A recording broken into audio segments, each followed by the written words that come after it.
Right. Assalamu alaikum, people. Ahlan wa sahlan bikum wa marhaban.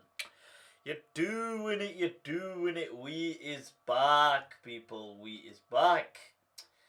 That's what I'm talking about. Alright. So, another episode going down tonight on MindTrap with Mufti. Doing it. First of all, let me just ensure that the sound is coming through fine. Hello, testing. Just make sure that there's no issues there.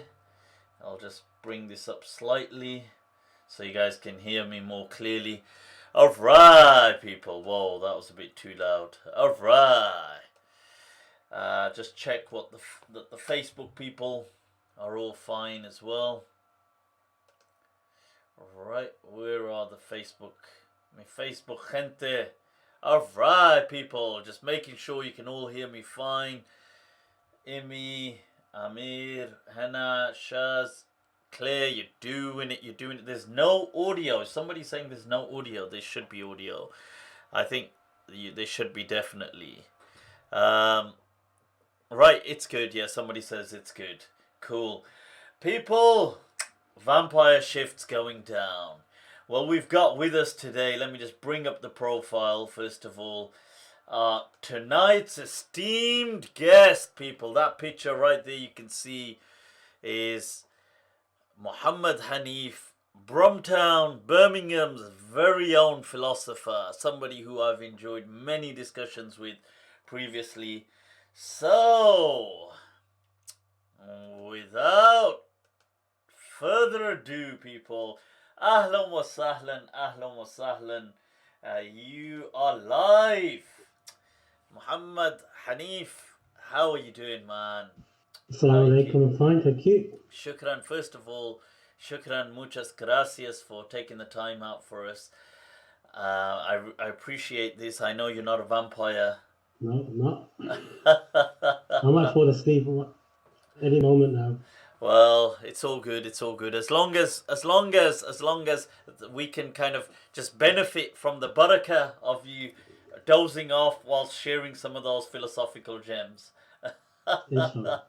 We've had many interesting discussions before. I'd love to, inshallah, and I'm aiming to, inshallah, bounce off some of those fascinating discussions tonight. I'm just seeing people have responded that the volume is coming through fine. I just want to make sure. Alright, there we are, people. There we are. Let me just check. Alright, so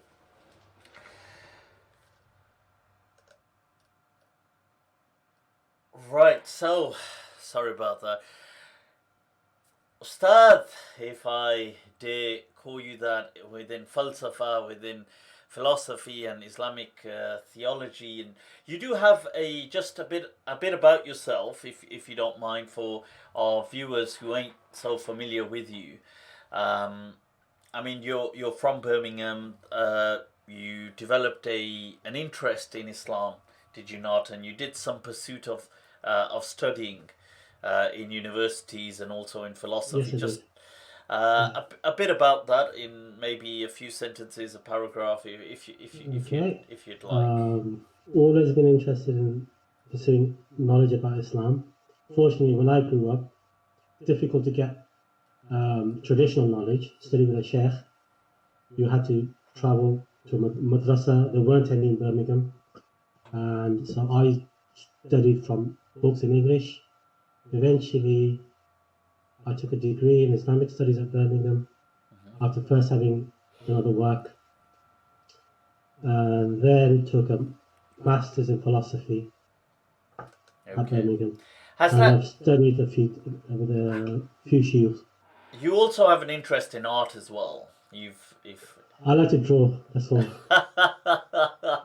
That's on the personal side, I've got to say, Hanif has some amazing artwork, people, which he may not share it with the world, but and if I dare I expose as well some poetry as well. A poet, is that Yep. The poetry is taking up my time at the moment, yes. Allah. In the English language? English, yeah. In the English language, people. Yeah. I shared it with the world on my Facebook page, so it's all there for everyone to find. Alright, so somebody said that the feed is choppy, shows not clear. Right, okay, I tell you what, let me... Is it me? Un momento, let me just... I'm gonna try something here. Right, so...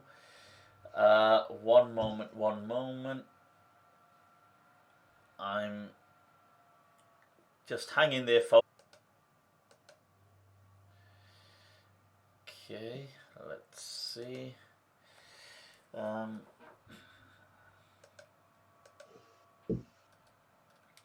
just gonna... Hello. Right, people, it's Claire saying it's fine. Mufti's somebody said something about Masala video is fine. Awesome.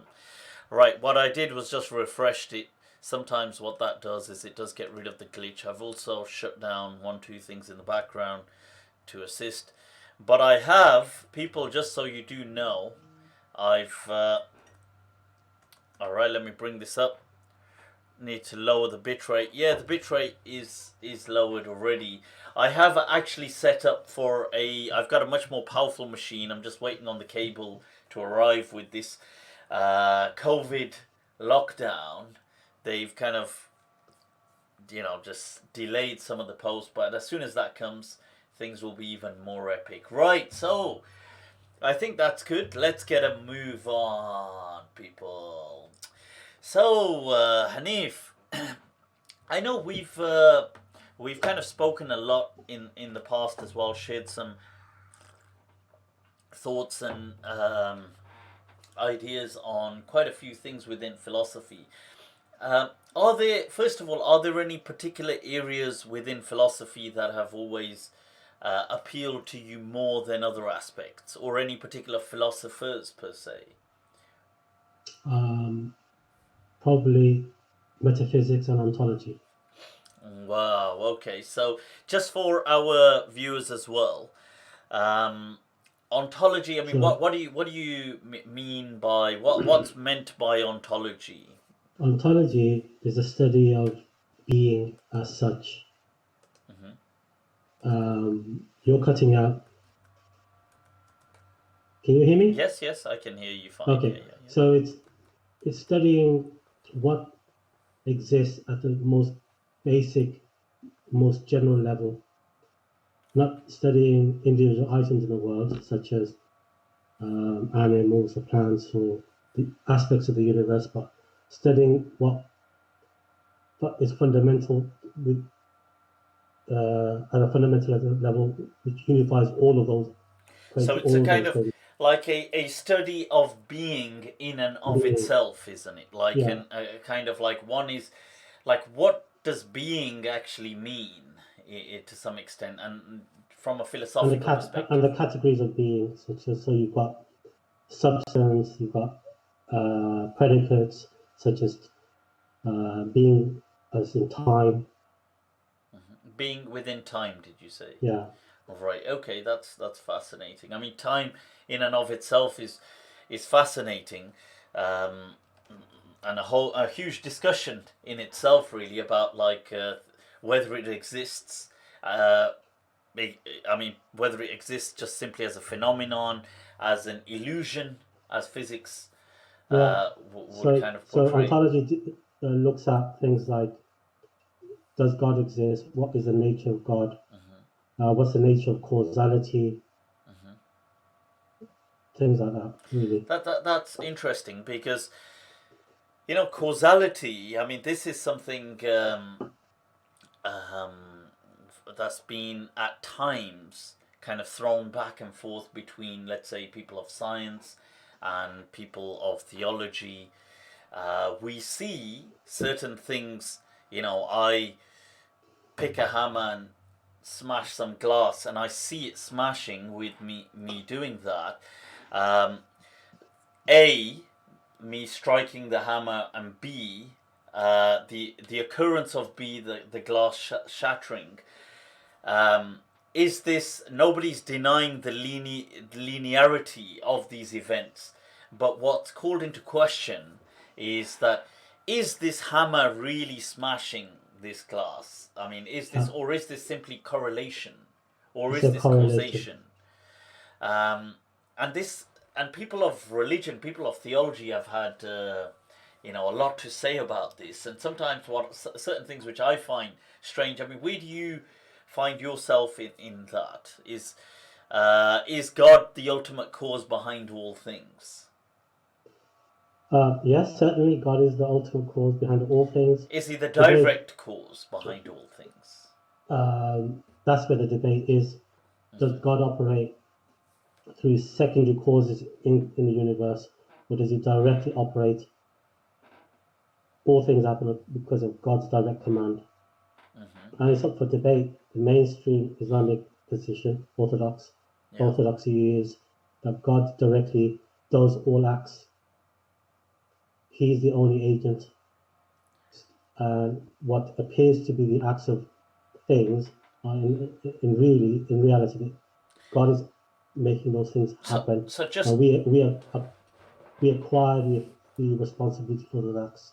So just to be clear, like, I dropped my mobile phone, it fell and smashed, but really, just to be clear, are we saying are the theologians saying that I dropped my mobile phone, or God dropped my mobile phone, or are they saying I dropped it but God smashed it and God made it fall? What I understand is that things in themselves have no power. Yes, so I mean, things in and of themselves have no power. I accept that. And atoms that exist in the world don't exist for more than a moment, and as such, they have no agency. They don't have that power to affect their cause, to affect an event. God causes that to happen. So, like the phone falling, for example, this obviously would be said is gravity. Gravity is obviously the law, the force of gravity, gravitational force, is what is, drawing this phone with its mass to kind of, and the impact obviously may or may not cause damage. In theologian speak, what is going on then?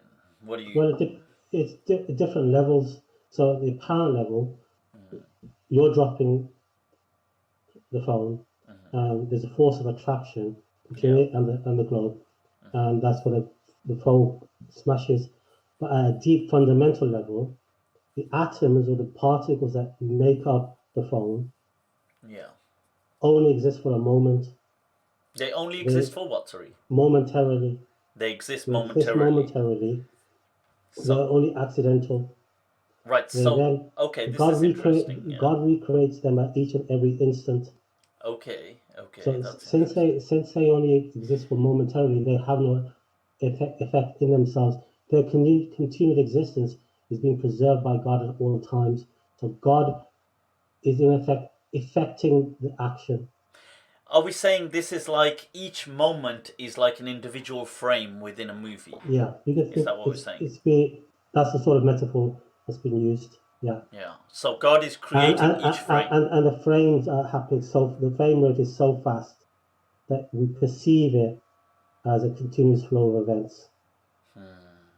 So, in essence, does this not then strip all agency from any and all forces, including the human force? It denies agency to anything other than God. However, the human being has will. Okay, this is where it gets complicated. And there's massive amounts of debate on how human beings are responsible for the actions that proceed from them. And the classical solution is the doctrine of cusp, that human beings acquire the ownership of those acts and the responsibility because of our intentions were for those means which God effected because of our intentions.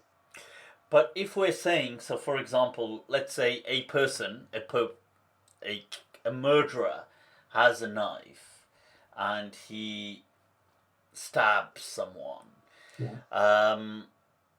What part are we saying is where is God in all of, like, God is the doer? Are we saying God is the one killing and therefore like he's actually at a metaphysical level, if you accept this understanding of reality, then God is doing everything.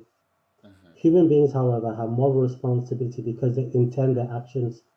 The intention is free, it's not part of the created world.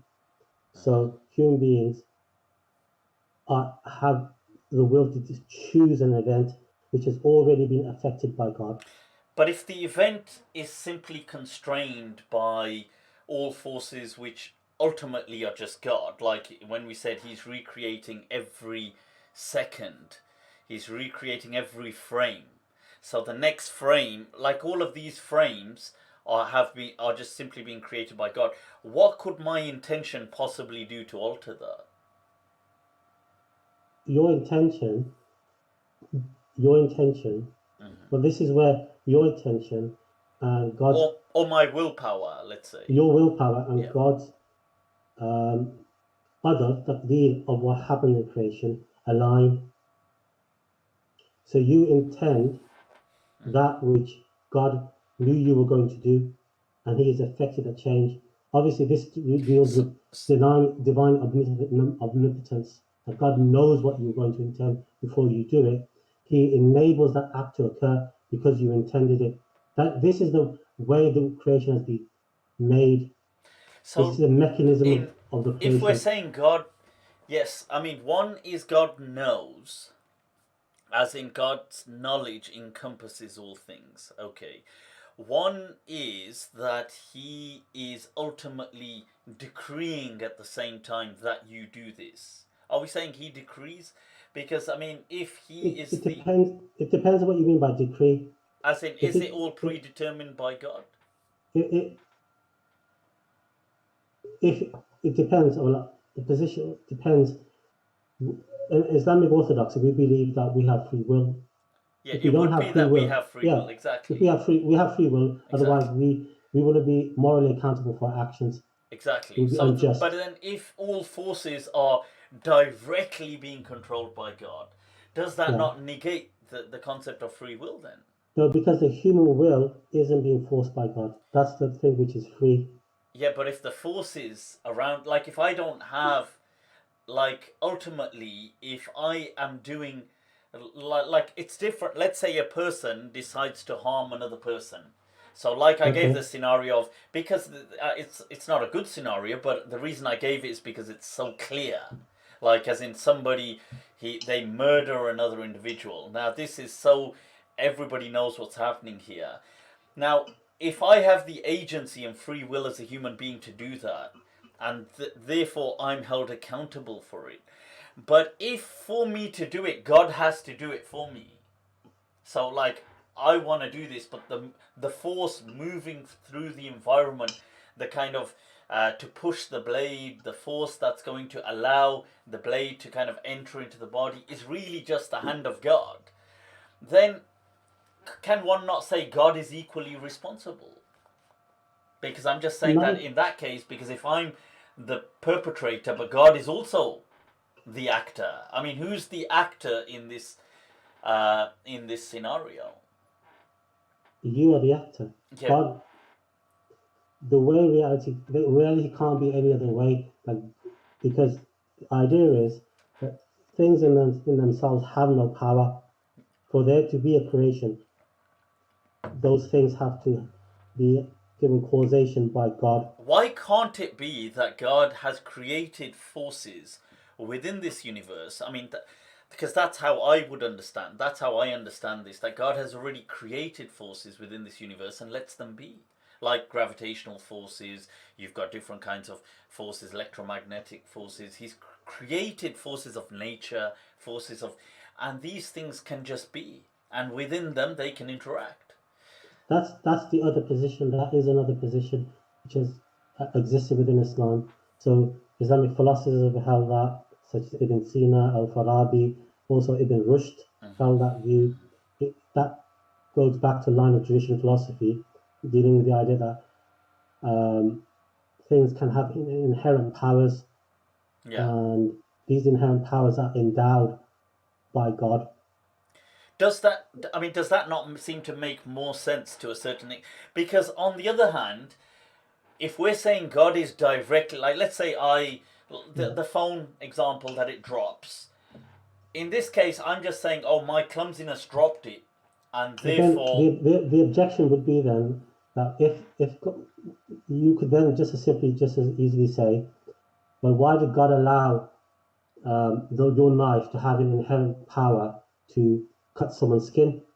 He could have easily said, allowing someone to have it. You're giving a moral objection to it. Well, the moral objection could be said that God put a power into a thing which leads to harm, so he shares the responsibility. But that's just basic nature of physics in saying that certain objects, when they have a certain a spread to them that is much thinner than the other object, they can pierce through them. I mean, it's just basic, a basic fact of life. It's not like something that God is saying. Well, it's like saying, well, why do human beings fit through a door?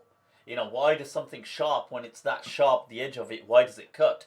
Because the surface that it's making contact with, it can obviously pierce and penetrate that surface, just as a human being can walk through a door. I mean, these are just, it's not that because there is a door that God has now made this as a law. I mean, I think that's the same objection though.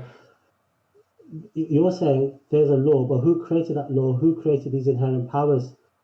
It would be God, and then someone could object and say, well, God didn't have to create it in that way. So the objection that you raise against occasionalism, that God is carrying out these acts and therefore is somehow responsible, can also be leveled against this position that God put these powers in place which lead to harm.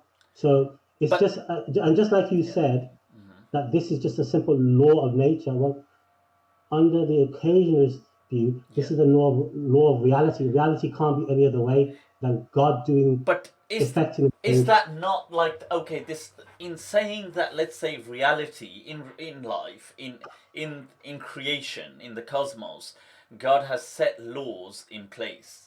Laws within nature, laws within laws of physics, laws of biology, laws of survival, instincts. He set these things, and then What do you mean by laws? What do you mean by laws, though? Like forces, in the sense that things that are understood. I mean, I don't mean they have to be categorical laws, but he set, like let's say patterns of behavior. Behavioral patterns, whether it's within. Obviously, within creatures, behavioral patterns, and other laws within, let's say, inanimate objects, like something, the way we mentioned that certain things will cut certain objects, they will do certain things. But what I mean by pattern of behavior is that if you throw a solid object into the air, the regular pattern of behavior is that it will fall to the ground. That's what I mean. Sure, I mean, but that would be a force of gravity now. I mean, at play, there would be the gravitational forces. My point is that to say God has created these different forces, whether we're looking at the four standard forces or we're looking at other things, laws within and patternicity of behavior, to say that, still, does that not make more sense than to say, well, God is ultimately creating every moment from scratch?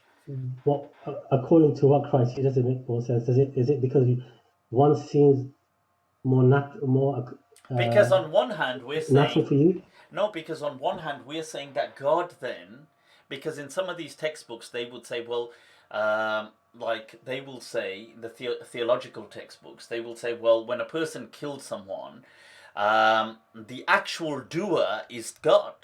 The agent is God. So God is the actual killer, the murderer, the rapist, they're saying that the actual agency lies with God and not the perpetrator. And doesn't that sound absurd? I mean, wouldn't that sound... God is the agent in the metaphysical sense. in a moral sense, the So I human mean, being is is one going would to. say that is the actor not responsible, even in part, for the action?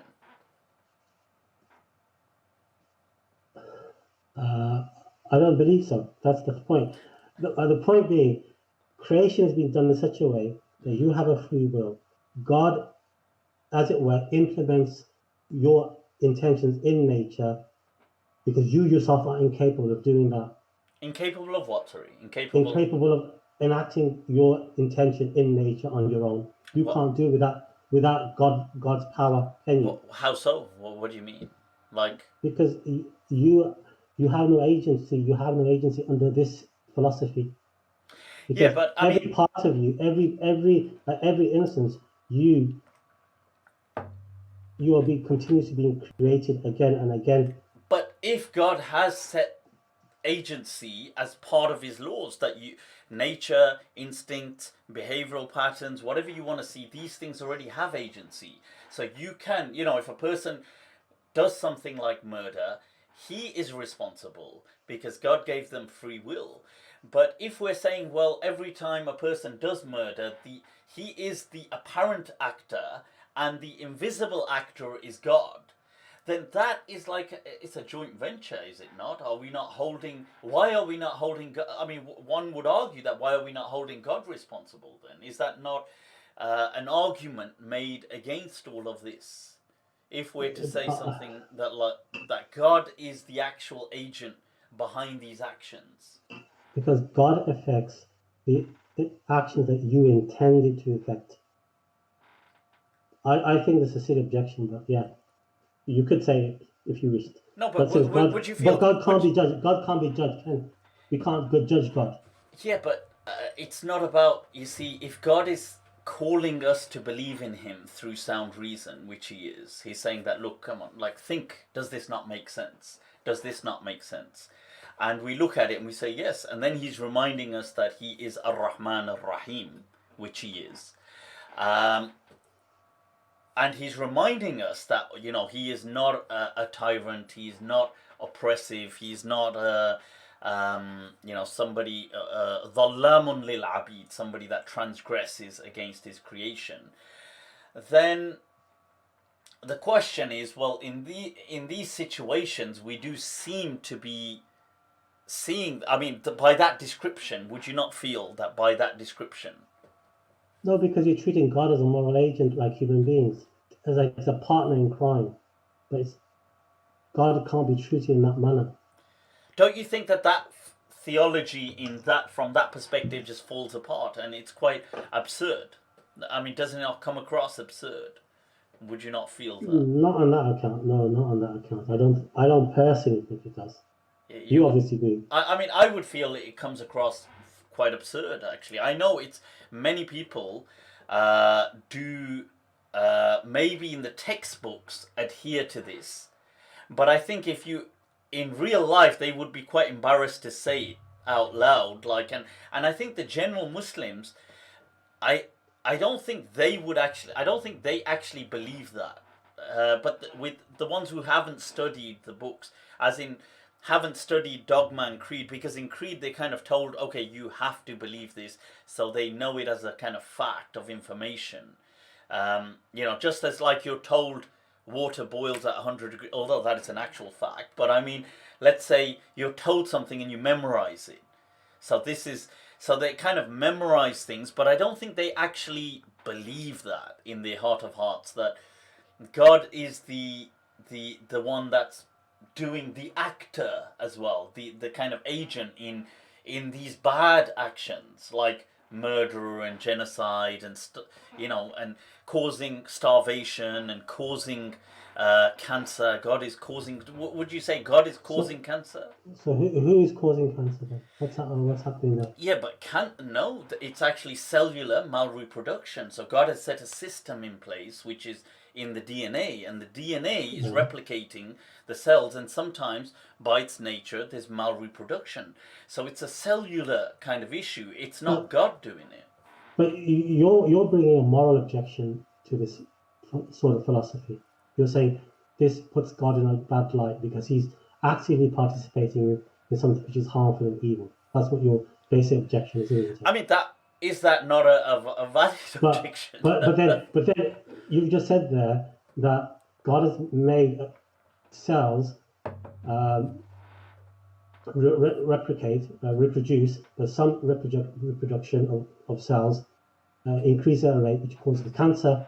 Well, God creates the cells in a fashion that can allow for cancer to occur, so the same charge can be brought against that position. No, because you see, for the cells, for the DNA to allow in its encoding a certain amount, a tiny amount of, let's say, maneuverability and arguably some kind of mutation, is necessary for the code of evolution. But do you believe that God couldn't prevent those mutations from occurring, which would be cancerous and damaging? You see, what you're saying is that cells that are reproducing, or this mutation to occur, which is part of, let's say, if this is what I believe, is part of the plan of evolution, it is necessary for there to be some space. I mean, metaphorical space. Why does a space have to lead to cancer? Surely God is powerful enough not to allow. No, it doesn't have to. It doesn't have to. And by and large, in the overwhelming majority of cases, it never does. So, but in those cases where it does,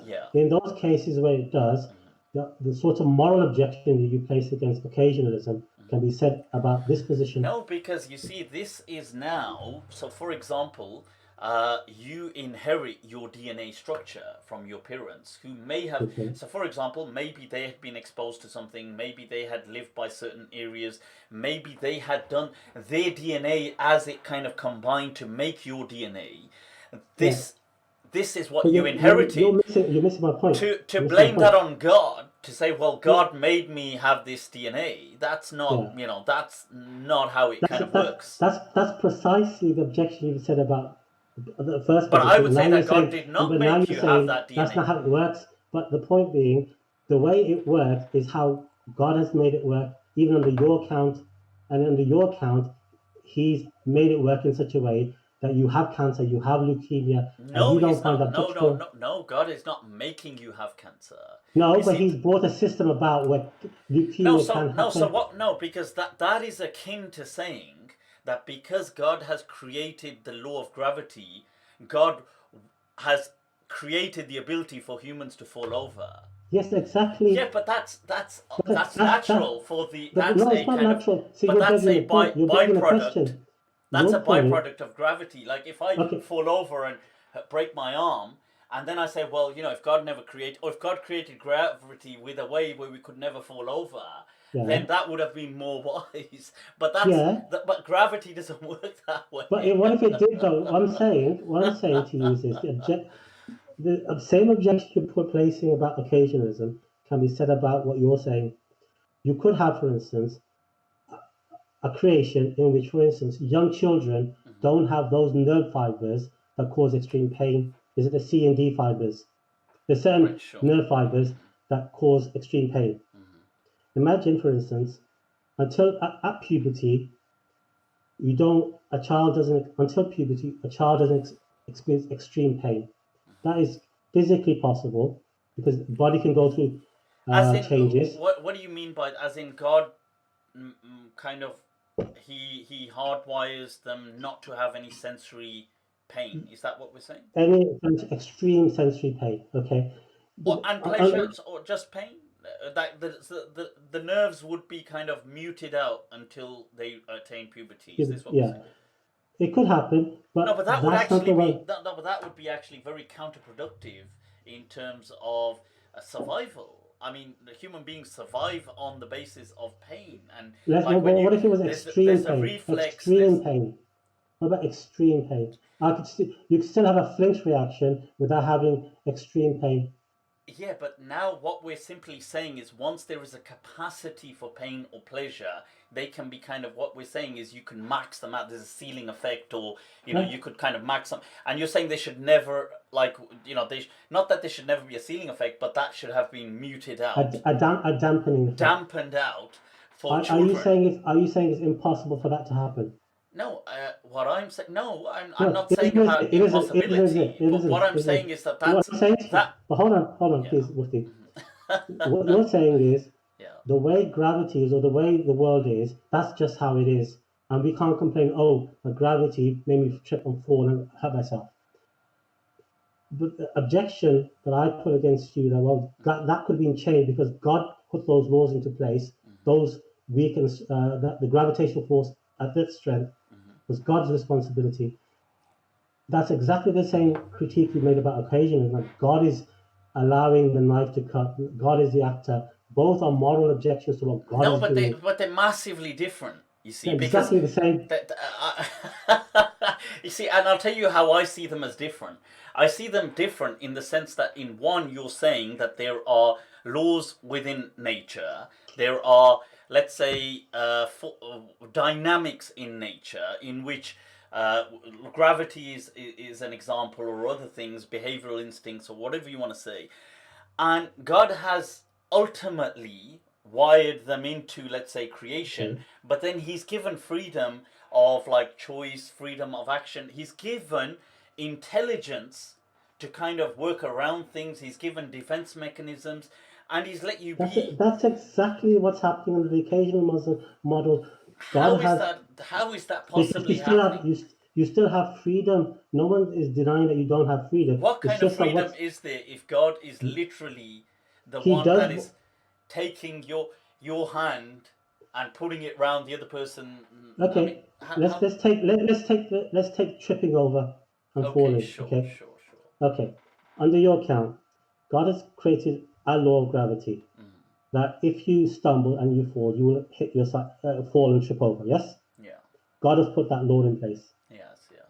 Okay, under the occasionalist point of view, when you tripped, God at each Pushes you to instant the ground. makes you fall to And the there's the ground. counter gravity Okay, force, by the way. So God is also yeah, pushing you up and He's pushing you down. absolutely, absolutely, absolutely. There's a mutual attraction isn't of that quite absurd no, that God is also no, no, no, pushing you up while no, pushing you down? no. I So, mean, in what way is it different? In what if you hold God as responsible in the case of occasionalism, then in what way is He less responsible than yours because He's the one who put the law in place and the law could have been different? yes, but you see the Yes, different. but that's the No, point. no, no, no, no. I feel that these are two absolutely distinct And scenarios. secondly, Mhm. when you say, "Don't you feel that's absurd?" That's like arguing from your own personal incredulity. Oh, that sounds silly. No, So it's not because it sounds silly incredulity. to you, you're not going to accept it. Different people find different things silly.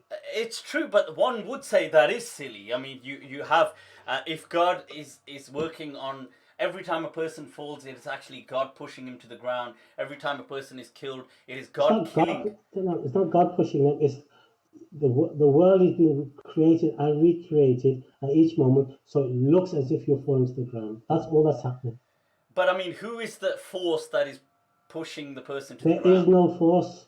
There is no force pushing. God is creating No, I'm pretty no creation. no. People who believe that theory do say that like what is going down, for example, something falling is actually God pushing it down. That's just a figurative. That's a figurative way of talking about it. But it's not. What do you mean by God pushing? Because they give they give specific examples in the textbooks. They will say that like nothing like let's say the leaf falls down. They will say it is God pushing that leaf to the ground. They will say that when a person So they're they using give the non. stabbing example in a lot of Yeah. textbooks. They say when a person stabs, it is actually God that is kind of like getting that knife in and then causing death. Like God is then making the person be stabbed uh, and Yeah. this is what causes the contradiction. This is why certain theologians said that three things that nobody can really fathom. One of them was Kasb al-Ash'ari and Tufrat al-Nadam and what's the third one? But that these Okay. the Kasb of al-Ash'ari was one that what on earth was the Kasb al-Ash'ari? Abul Hasan al-Ash'ari is saying that well you what you do is you even though God is doing these actions, but in the moment you kind of earn them. Because of your intention, because of your niyyah. Because of your intention, and Yeah. it's really it's. Do you feel that that's even an understandable concept? Like it's actually Well, like anybody truly understands that concept? does it have to be understandable to be true?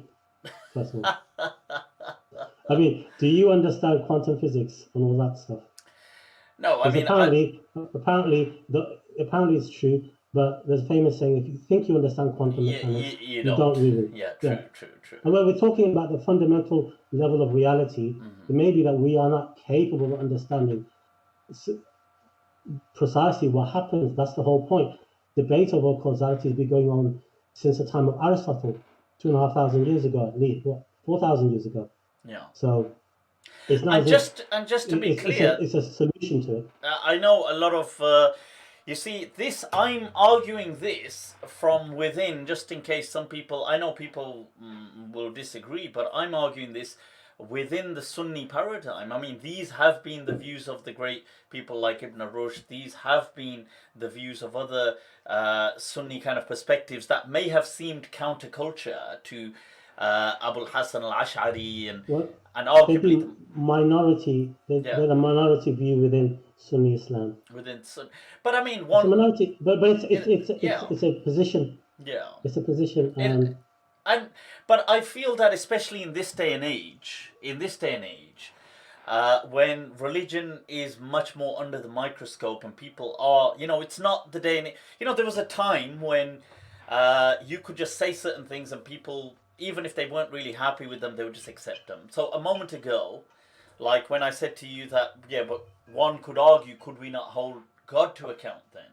Because God is also, he is the one then facilitating the murder, facilitating the rape, facilitating the genocide. And you said, well, and people, they've said this in the books, well, God can't be judged. You see, but the problem in this day and age is, people would be like, well, that's not a good enough answer. And in the past, they may have accepted that. It's not just simply an ancient historical doctrine. It's a legitimate philosophical doctrine held by non-theistic philosophers, even presently, that reality is structured in this manner. They may not believe it's God who's doing it, but it's a legitimate philosophical position even now, not just solely limited to Muslims. Descartes I know. This isn't just restricted to Muslims. I mean, Christians also were. I mean, occasionalism and all of this. I mean, it predates them as well. Goes right back to Greek philosophy. But it was very popular in Christian theology as well. I mean, this occasionalism, which the Ash'aris and the Maturidis kind of took on. It's very, in fact, in some occasions, it mirrors what's written in the Christian textbooks. Don't you think there's ample evidence from the Quran, for instance, that lends support to this position? I think verses which are brought forward in support of the position. I think that if a person read the Quran, they would feel that the Quran seems to highlight that if a person read the Quran without, let's say, being brainwashed by theologians or by any particular dynamic, they're just reading the Quran and they could understand it. Let's say they could understand Arabic. They would feel that the Quran addresses humans as though humans have complete agency over their actions. It's holding human beings to account for their own actions. It's telling them that, look, if you choose this, if you choose this. Yes, absolutely. But that's not that. The Ash'ari and the Maturidis don't say anything different than that. Yeah, but they do seem they accept this premise, but they say they struggle to reconcile it because they have to say that you have willpower, free will, because God is saying it clearly in the Quran that you have free will over what you're doing. But then because they're also saying God has destined everything, predestined everything, decreed everything, they then have to come up with things like cusp to say which I don't feel anybody truly understands. Cusp isn't to do with just predestination. Cusp is the way in which God as agent Yeah. affects what we intend, and we earn that. But that is exactly Okay, why they're but saying it. taqdeer, are you now saying taqdeer is up for grabs? You don't accept God's What decree. what I'm You saying know. is that they are exactly what they are saying. The reason they're saying cusp is because it's absolutely because they've said that human beings don't have agency. In fact, all Yeah, agency is directly God, directly, not yeah, indirectly. yeah. But the Quran seems to address human beings as though they are their own agents. It seems to say, people don't do this, don't do this. Look, such and such a people did this, and then there was this consequence, and such a. So now, But that's in order, using that sort of type of language is the type of language everyone uses. The Quran speaks to people in the language that people understand. yeah, Uh, uh, but I so, was answering your question in saying that if you ask me, what do you think the Quran seems to lean towards? Which side? mm, I would say if a person read the Quran, as a regular without being kind of indoctrinated with certain dogma, they would feel the Quran addresses humans as though human beings have complete agency in their surroundings, as in they are responsible for their own actions. It is not mm, God creating their actions in the moment. This is how the okay. Quran would read. That's how I read it, and that's how I assume that the common. Now I can understand that they will respond like how you said that. Well, God is just writing this for the common person. He's kind of trying to relate to the common person. What about verses, for instance, such as "You did not throw, but we threw," which verses which is used وَمَا just رَمَيْتَ for إِذْ this reason. رَمَيْتَ وَلَكِنَّ Yeah, اللَّهَ رَمَى. yeah, and you will not will except that what God wills. So there are verses in the Yeah, they Quran are. Yeah. where God does take the agency for things directly onto Himself. But would you feel that, like, this kind of a verse now, that's a very good example, Hanif. So Like, do you take those metaphorically? Do you take yeah, so I would those verses? definitely take that. Like, I would understand by that, like in this hadith, from how, I mean, this is one example given that I'm going with. I mean, people may have other tafasir or other kind of descriptions. Is that the Prophet ﷺ before the Battle of Badr, because he made du'a, and that, oh Allah, if this group of believers today is destroyed, لن تعبد في الأرض. This is it. It's a make or break deal. Like, you will not be worshipped as far as Islam is concerned. Now, according to some narrations, then the Prophet ﷺ took some sand and threw it. And there was a kind of like a sandstorm, not a major sandstorm, but a kind of sandstorm. Obviously, it was a desert and there was wind, and the kind of not the non-Arabs, sorry, the non-Muslims, the Kuffar Quraysh, seem to have had sand into their eyes. That's one narration. Some people say it may also refer to the throwing of like art, like, let's say you're trying to attack them and you're trying to throw something, a weapon at them or something. Now, the point was, and it was hitting them, so whether it was, you were throwing spears, or whether you were throwing an arrow, let's say if somebody had an arrow with them, or a sword, and it struck the other person and it killed them, that could also come into this interpretation in saying, well, وَمَا رَمَيْتَ إِذْ رَمَيْتَ, you did not throw, but it was God who threw. Now, I would understand that verse to mean in the majesty of things, that God is saying that, look, ultimately this is God's plan. When you achieved what you achieved, it was God behind you. That this is how I would ultimately understand these verses. وَمَا رَمَيْتَ إِذْ رَمَيْتَ وَلَكِنَّ اللَّهَ رَمَى. As opposed to, like, let's say if we're going with were you going with the sand, or were you going with the weapon I was simply going by the wording of the Quran, leaving aside the hadith. Okay, but when you threw, what through what? What were you picturing? Just for an example, just so we could understand, picturize the. I've heard the narration of the sand. Okay, so the sand, yes. So, what I don't understand from this is that, let's say the Prophet ﷺ threw sand. Now each grain God is individually getting involved to carry the grains and then make them reach the eyes of the people, just as a divine intervention here. Because I would feel that then in that case, why even make them fight? Why even allow this? Why not just settle it before it even begins? Why even? What is the purpose? Why the struggle? If you're going to intervene in that way anyway, break the laws of... And this brings us to something very interesting on breaking the laws of nature. I know you would feel that God does break the laws of nature. I don't believe there are laws. First, you have to establish what you mean by laws of nature. So you use these words, but there's a massive debate in philosophy about what exactly is a law of nature. Are there such things as laws of nature? Sure, but what I mean by that is the dynamics, the kind of that are understood in everyday life, whether we're taking things like gravity as an example, like in this scenario, it would have been things like when you throw something, there is a certain amount of force that is exerted by the human hand that can push an object depending on its mass and weight in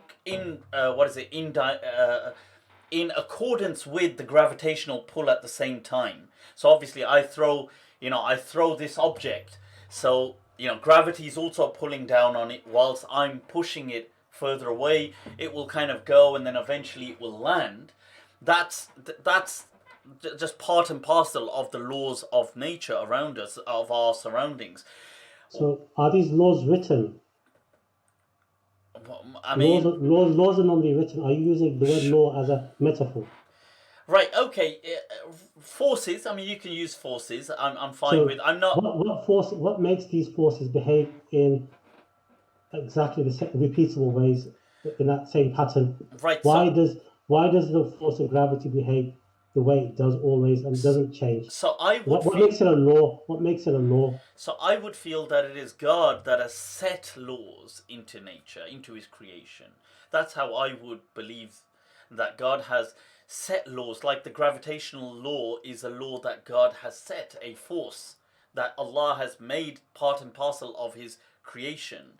Now, obviously, gravity, despite it being in some ways so simple, is still, I mean, it's still actually a very complex issue in trying to understand what actually causes and why it then differs with, gravitons and other things, or gluons at a quantum level. But the point is, gravity, as we understand it simply, is, I would understand, a force that God has set in nature.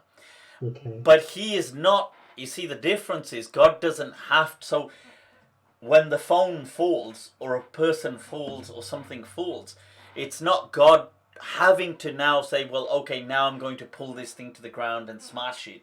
There's already a law in place that God has already, a force. So there's inherent powers in nature that act because God has put those powers into absolutely, okay. Absolutely. Okay. So so would God now at times defy His own laws and break these apparent laws of nature? Like, let's say systems of nature, if that's a better word, or dynamics of nature, or forces, however you want to understand it. I'm not caught up on the word law, by the way. So so things like fire burning, for example, or things like I don't know, water is wet, or just general the part and parcel of things in the environment, or that how babies are born, human babies are born, or the fact that that human beings can't just, or generally we can't just levitate, and we can't just do that. I mean, we could. That's the point. Generally. Yeah. Generally speaking. These laws are general patterns of general patterns in nature, and you're saying these are because of God's put these laws in place. So if God's put, according on your account, those laws have been placed there by God, surely God can do what He wishes with nature, and may, for His reasons, intervene to stop those laws from functioning, function in a different manner for a purpose that He has.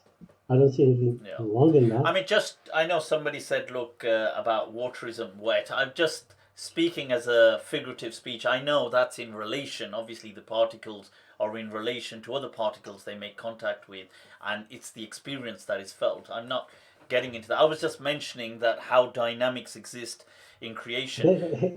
I'll ask you a question because I was googling this ayah because it was before we were talking about the ayah about throwing the sand.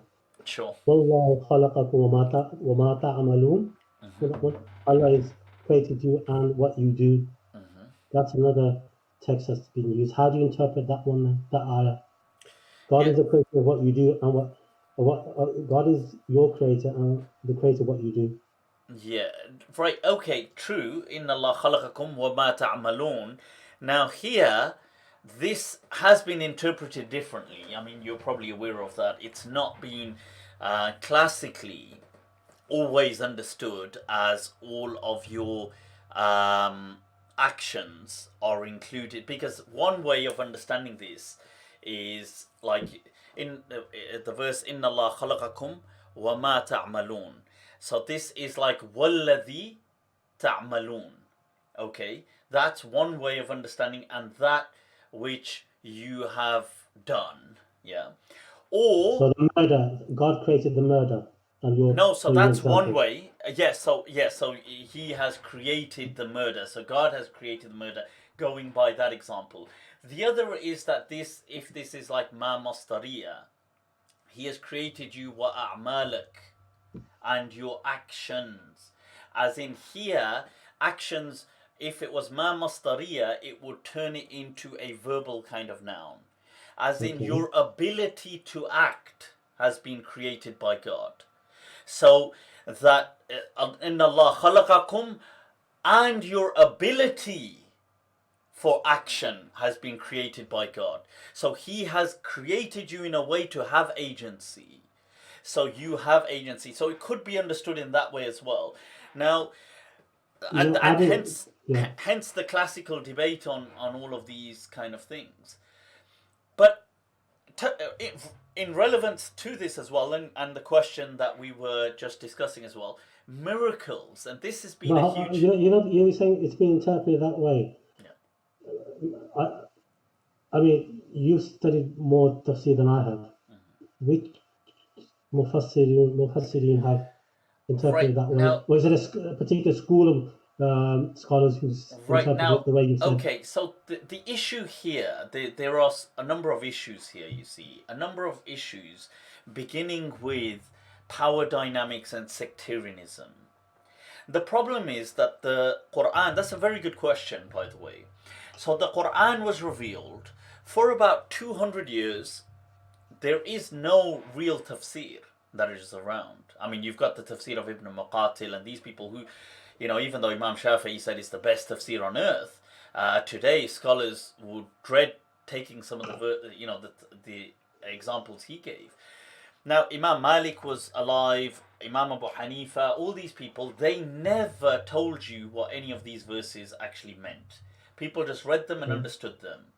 Now, what happens is, and by the way, the Mu'tazila and the Qadariya and these people already existed.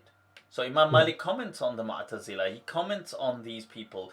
These people, their actual disagreement was to do with, not to do with rationalization, which today people will claim is to do with rationalization. It was actually to do with extremism. That they were a kind of like an offshoot from the Khawarij. They were like a middle ground between the majority of Muslims, the Mu'tazila. So, and the reason I'm saying this is important, just in case people feel that what I'm saying is part of the Mu'tazila thing. It's not. So the Mu'tazila were a group of people that they actually, their first and foremost belief was if you commit a sin, you are no longer a Muslim. This is their core tenet of faith. Now, are you saying Qadi Abdul Jabbar was akin to a Khariji? No, so I'm just about to finish the sentence. Yeah, but sorry. so what they said is, yes, and he was, but I'm just about to explain that. So they said you were no longer a Muslim, but you weren't a kafir either. But you weren't a Muslim either now. So they said there was a purgatory state called al-manzila bayn al-manzilatayn, the station between the two stations. This purgatory state is where all common Muslims are, who are no longer Muslim. So if they died in that state, you wouldn't read their janazah. You wouldn't read their thing. They are not Muslim. We're not going to call them kafir either, but we're not going to call them Muslim. There's a purgatory state. This belief of theirs is the first and foremost of the usul al-khamsa, of the five tenets of faith that they believe in, adhere to. This is what caused the split, and hence they were called Mu'tazila when Ata ibn Wasil, Wasil ibn Ata kind of gets up and walks off, and they say A'tazila anna.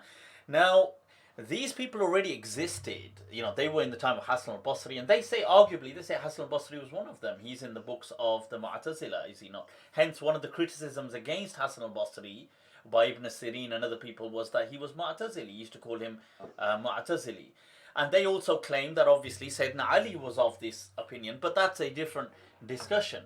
Now, the point is that what happens is after about 200 to 250 years of Islam, you start to get this whole new emergence of, we will now call ourselves, we've never had a name.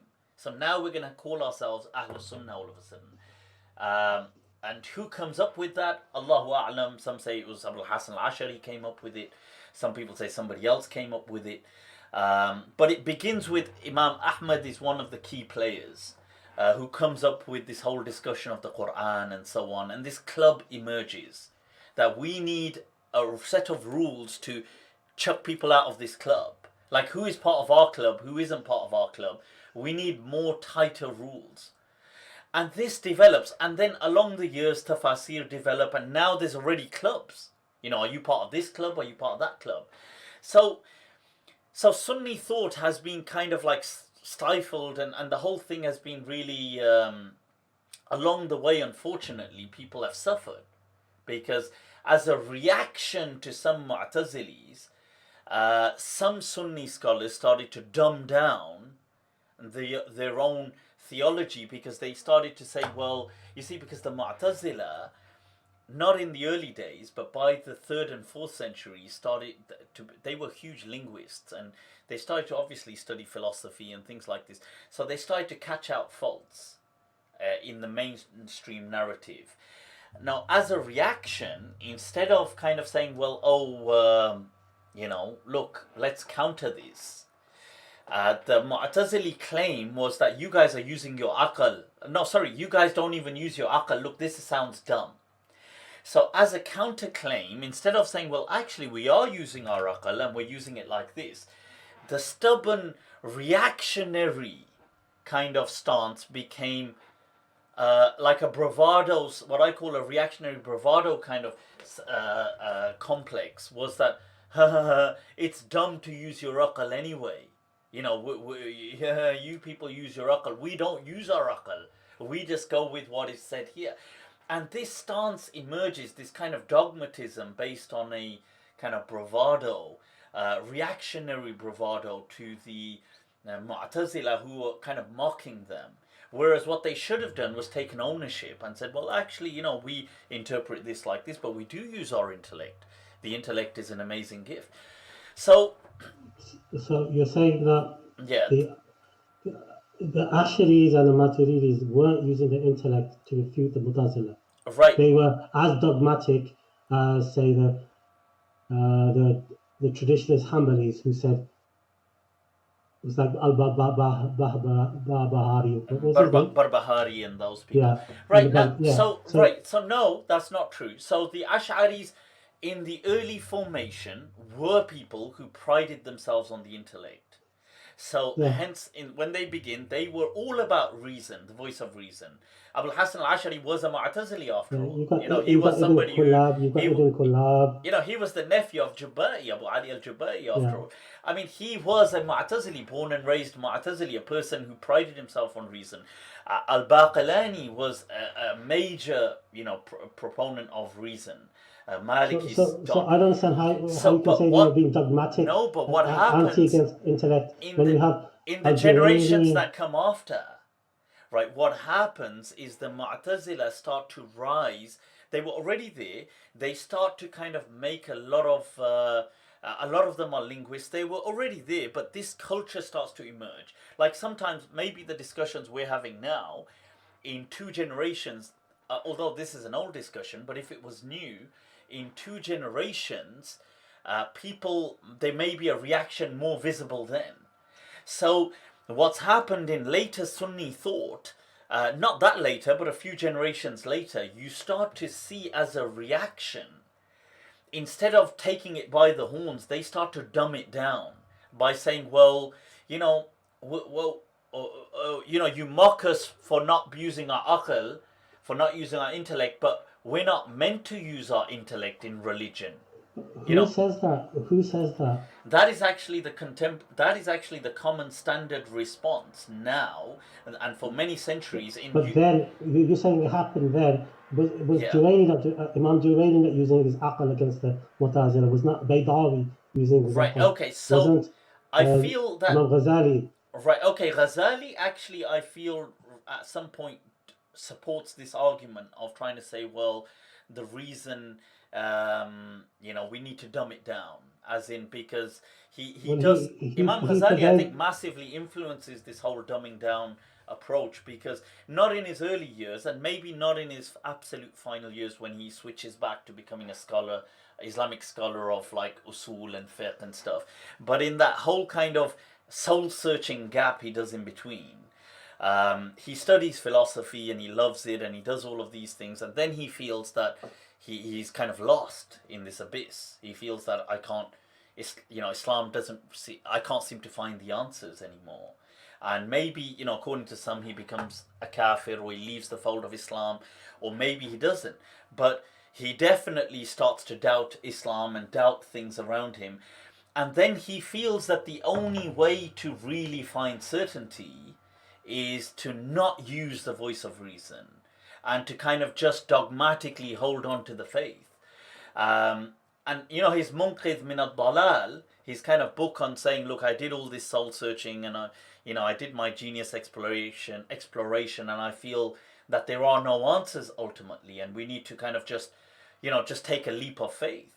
And I feel that in some ways contributed to this whole dumbing things down, and hence Ibn Rushd really, has a huge go at Ghazali over all of this kind of like trying to, the damage that he feels that Ghazali has done to Islamic thought. But isn't that a popular trope that even, what's his name, the American astronomer? Neil deGrasse Tyson. Yeah, even he does YouTube videos saying that the fault of Islamic decline is all to be placed at the Ghazali's feet.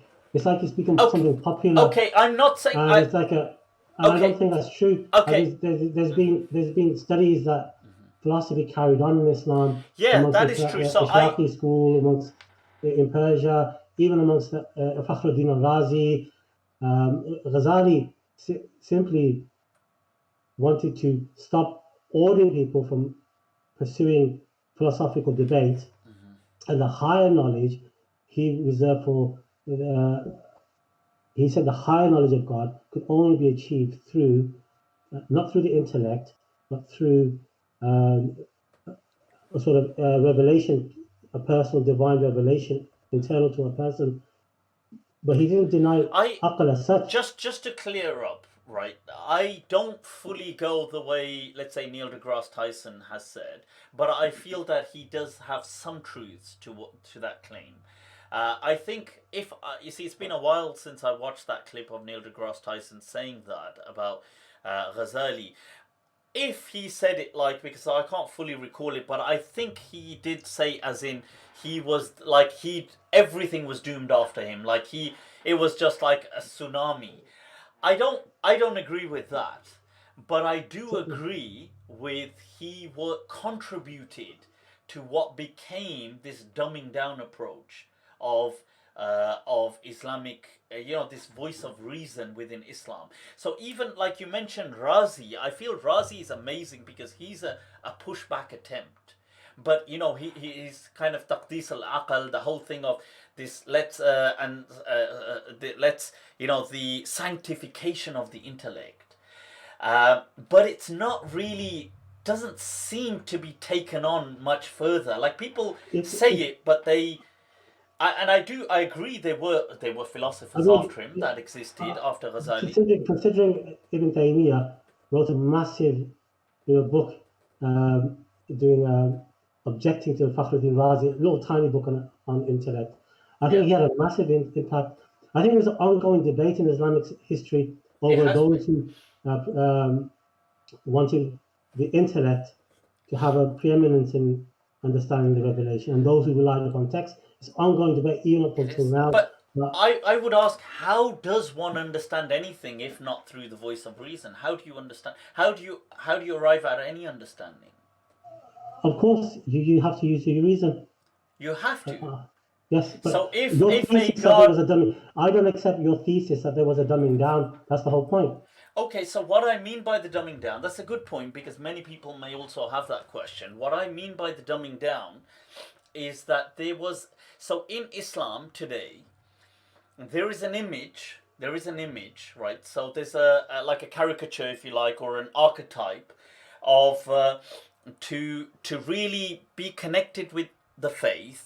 uh, you don't use your akal to get there. Okay, so this is one thing, and the akal can't be entirely trusted.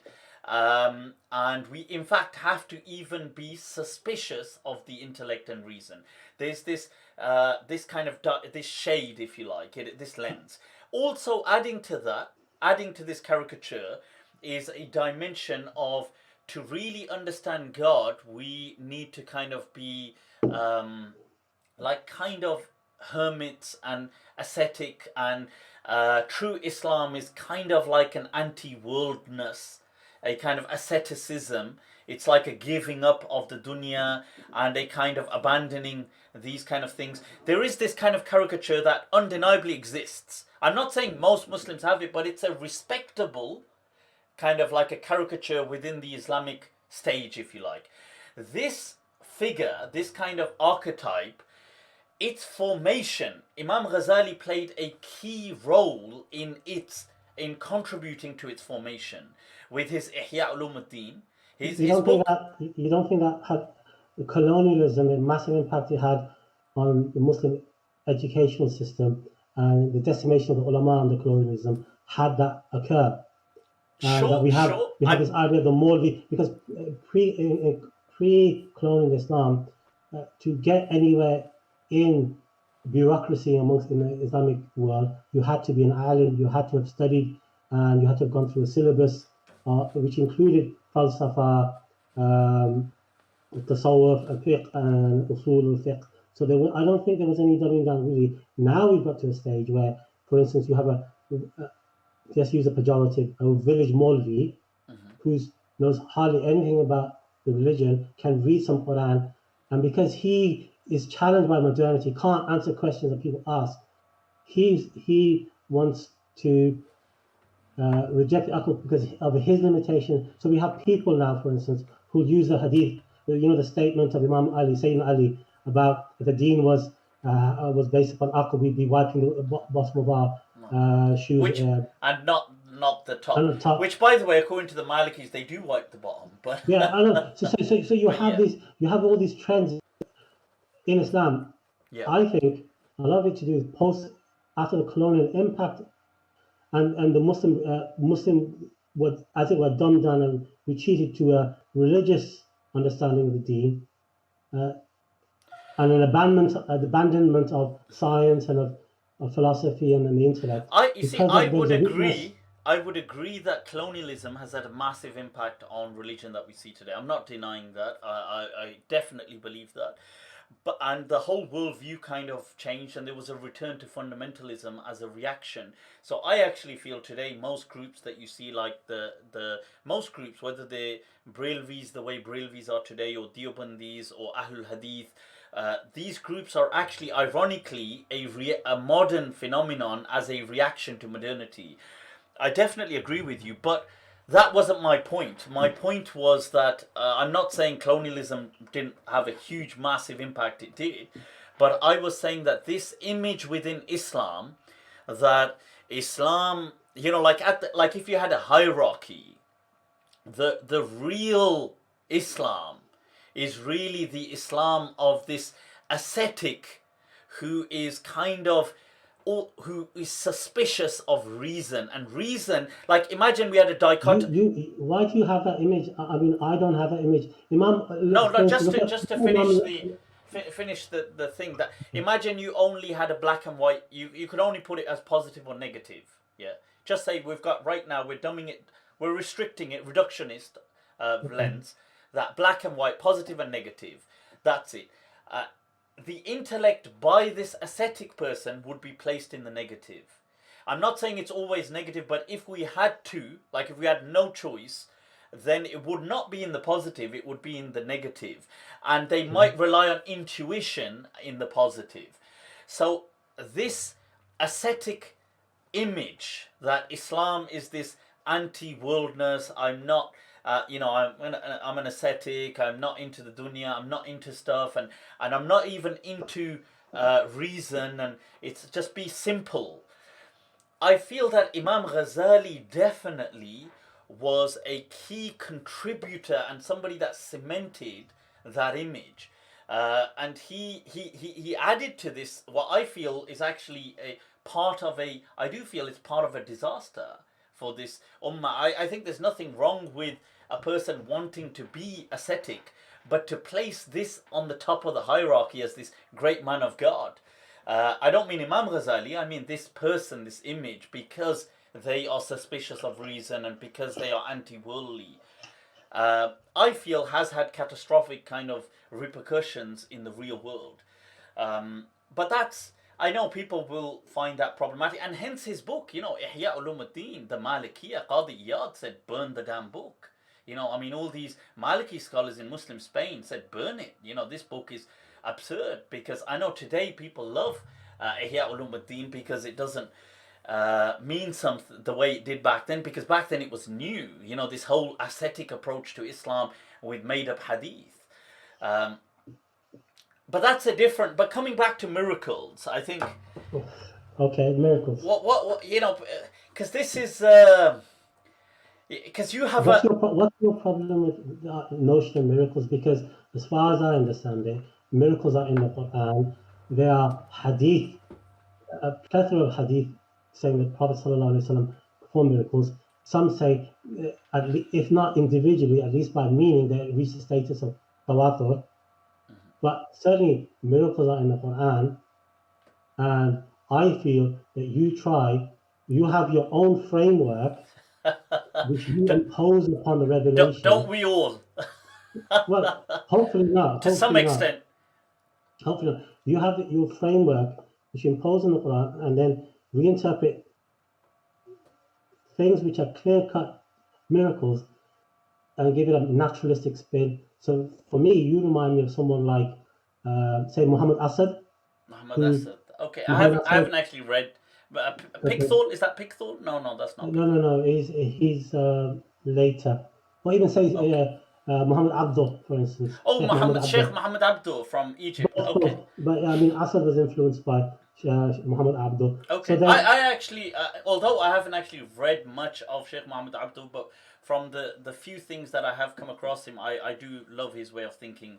Yeah, and I do feel he was a genius. As Ibn Ashur, the great Maliki, said, he's the genius of our age. Ibn Abdul, Muhammad Abdul. It may be, but the fact he also looked at the Quran and interpreted in the light of the knowledge at his time. So he interpreted the Quranic ayah naturalistically. So, for instance,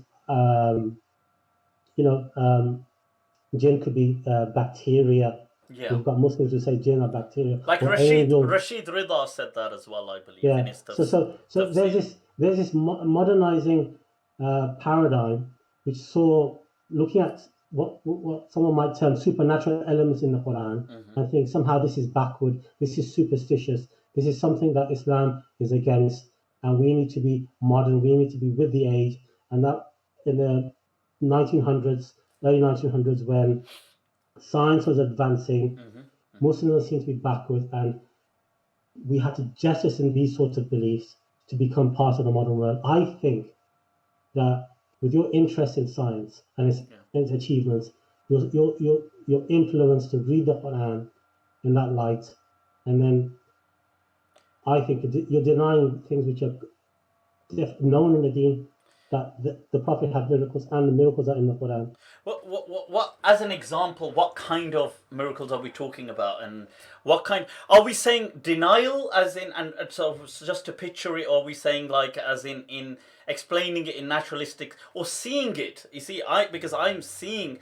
So if we're saying, for example, I'm trying to think of an example, like let's say. So for instance, we had this conversation previously, and you said, well, the staff of Musa alayhi salam that turned into a snake. The staff of Musa alayhi salam. Do you remember that one? Yes. Yes, of course. You said, well, Musa alayhi salam was trained as a magician. No, I never said he was trained as a magician. Okay, I never said or he was in a I think maybe not. Okay then. So okay, but just he was in an environment which magic was sort of the advanced science of the time. Magic was part of the society, or what purported to be magic, illusionary magic.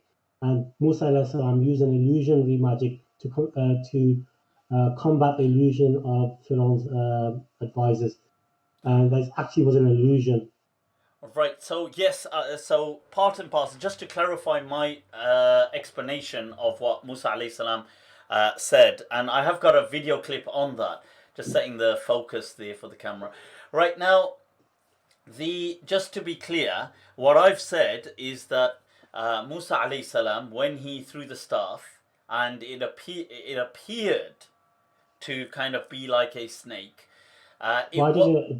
So, you mean, is the word appeared in the Quran, or is it became a snake? Or it was a snake? Right, so in the Quran there's three kind of references. There's one where it's clear that it's appearing, وَيُخَيَّلُ إِلَيْهِمْ, and it appears that it's in their minds. It appears وَسَحَرُوا أَعْيُنَ النَّاسِ, they tricked the eyes of people.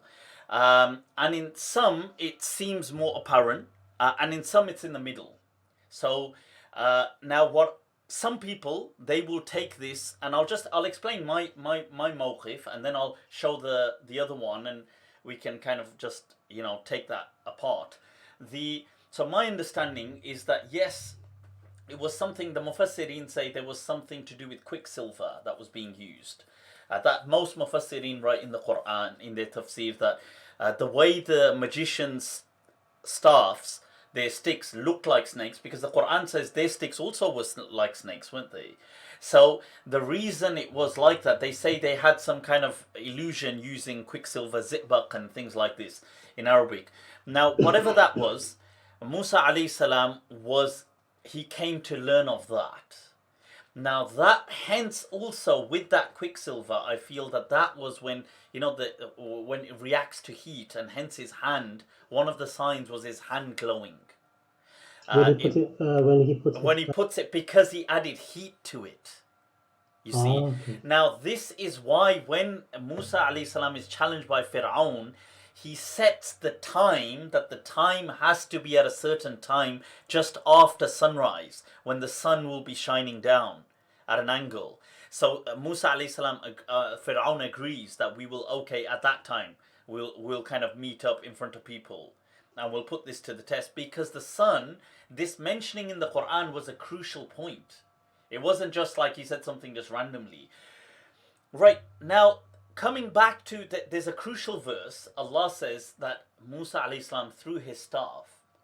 Now, his staff that he threw in the end didn't turn into a snake necessarily. What I feel is that he threw his staff, and it mentions تَلْقَفُ مَا يَأْفِكُونَ. And this depends how you translate it, because you see, people translate it that it consumed, talqafu, the sticks, the staffs of the other people. It kind of consumed them the way a snake would eat it. Now, the other interpretation, and this goes back to the other verse we spoke about, Mahia is Mastariya, and it's not it ate what they had fabricated, but it ate their fabrication. So what it did is it exposed their magic for what it was. So the public saw, that's how they did it. It was a trick. Now, you see, and I said that this actually makes greater sense because if you, and this point is, I think, is a crucial point. Because on one scenario, let's take scenario A, that Moses came, they threw a stick, and it turned into a snake. Moses came, he threw his staff, and it turned into a bigger snake, like an anaconda snake, and it ate up their snakes. That's scenario A. And everybody said, wow, you know what? He's definitely the strongest side to go with. So whoever's rockets are bigger, whoever is the stronger force, we should just follow them. I think that's a bad message. That's just saying, whoever comes with the most powerful thing, let's follow him. The other way, my scenario, that I understand it, would be that he came and exposed that, wait a minute, these people don't have no supernatural powers. All they've done is just tricked you using these elements. And the people saw that and thought, wow, you understand? And so this was just, okay, I don't want to take up too much time on that, but coming back to your point, I just want to explain my motive just so people understood it, those who haven't watched my clip. But yeah, you were asking that I had an issue with something. Yeah, so essentially, why do you seek naturalistic explanations for the supposed miracles in the Quran? What's your impetus for doing that? Right. Because is there something wrong intellectually for you in the belief in miracles? Okay, and by miracles, what do we mean? Just to be clear. Miracles that, which in my sense doesn't happen by the regular laws of nature. In my sense, so it's like men floating in the air. A supernatural intervention into irregularities in nature, which is incapable by human intervention. Yeah. So it's something, supernatural intervention. Very well said, I have to say. Is that fine? There's no breaking of the laws of nature because there are no laws of nature. So yeah, like let's say a human flying, like just on his own, he just with no, that he couldn't just do by his own, by human capacity, it's impossible. But let's say God has intervened to make it happen, despite the fact that normally that could never happen. So a stick can't ever just turn into a snake. That's not going to just happen. So in that sense, so what do I have any? Do you, first of all, you see no problem in that? You don't see what the issue is? No, I don't see any problem with that. Okay, the question is this. Look, if that be the case, first of all, on a tangential note that I won't go into it, but every so-called miracle in the Quran, I feel is being inaccurately interpreted by people to make it look like that, because the verses are usually can kind of go either ways in many cases, but people take it in this way. Okay, now, and I feel that why they are mentioned, just as a caveat, that why the Quran mentions them like this is because they're mentioned amidst stories, narratives, and stories sound better when they kind of like said in a dramatic way. Like, otherwise there isn't much point. Like, people pass on stories much better when there's, something magnificent about a particular thing. So, okay, coming back to this, we know that in the real world this stuff doesn't happen like that. We know that as a fact. We know in the Quran as well. The Quran addresses this, that look, the kuffar of Quraysh said to the Prophet, we will accept what you're saying, just make a spring come out of here, just make something come down from the sky, just do this, just make a river appear here. This was the perfect time for God to do that. But people would have believed. I mean, it would have, hey, if you're going to do it for the Israelites, why not just do it there and then? What's the... why would God tell me why was there no miracle in front of the Meccan people when they asked for miracles specifically? Wasn't the moon split in Mecca? No, that was... first of all, although I don't claim that the moon actually split, I feel that it was more the perception, as Ibn Abbas transmits that it was like an eclipse. But the point is, that was in Medina by the Jabal of Uhud. And this is another thing. Okay. The miracles happening in Medina where everybody's already a believer. You asked me about this before, I remember, and I didn't have a response. Because it actually did stopped me at the time because I was thinking about it and I thought you had a But very good point. now you've trained and come back. Now I've trained, done 12 Eye rounds of the with tiger. Tyson. Come back.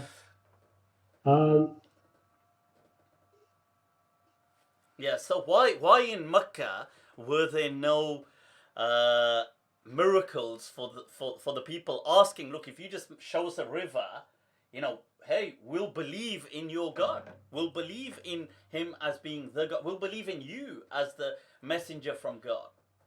But yet, the Quranic response is, are you guys crazy? Have you lost that? Innama ana bashar, I'm a human being. How do you expect me to do these things? This isn't that's the Quranic response to the Meccan. But yet, we claim that God will do them happily, so just to make people believe, so why not? One response I thought was the Quran was revealed to the Meccans. Mm-hmm. Yeah? Yeah. The Quran itself was a miracle that, that the Meccans could judge that the Prophet ﷺ was truthful in his message. They were obstinate and demanded miracles, and it was almost like they were testing God. Sure. God himself says that, I can't remember the ayah, that even if we open a gate for them to send a ladder to ascend into heaven, they will not believe. So what? They're not going to have an opportunity to. Why not give them an opportunity and let them fail? Because miracles have different purposes. Okay. Some of it, some miracles may be to prove the truthfulness of a prophet. We believe that was the Quran. Some miracles are used to strengthen the iman of believers, people who are already believers. Okay, sure. And perhaps it could be that the Meccans were obstinate, and miracles would have been of no use to them. Would you not? And they were putting God on a test.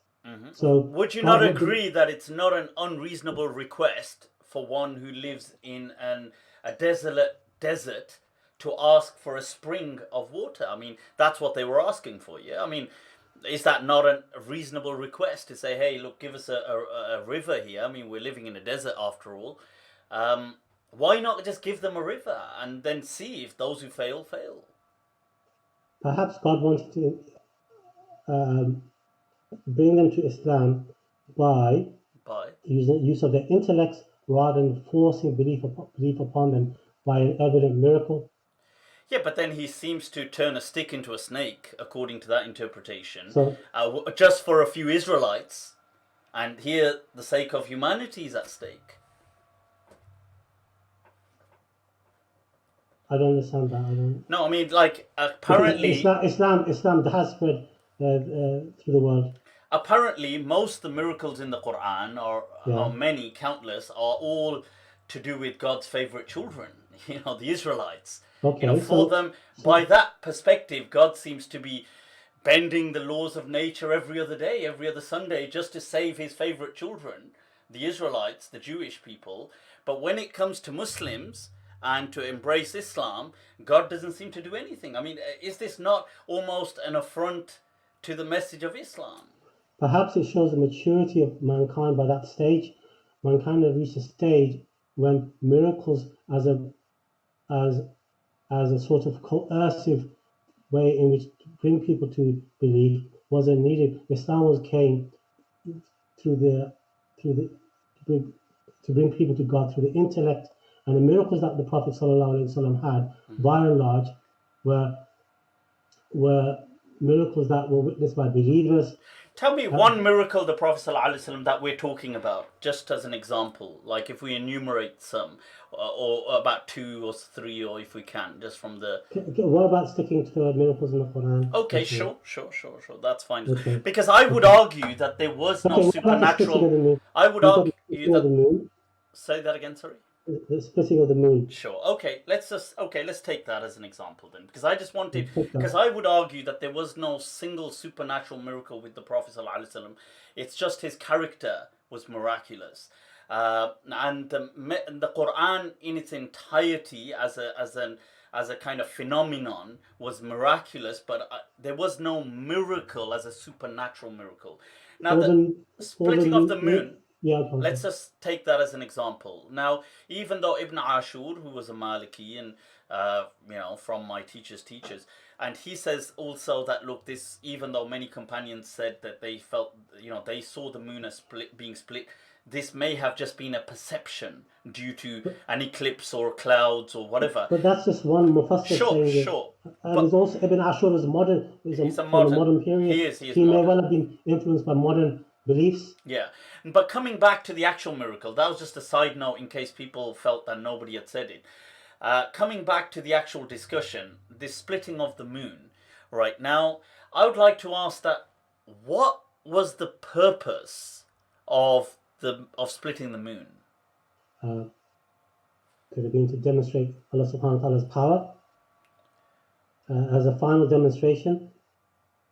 What does that mean? Like, his power is what? As his magnificence, the Allah subhanahu wa ta'ala, the power of Allah subhanahu wa ta'ala. That he can split the moon. That you follow the truth of the Prophet at that stage.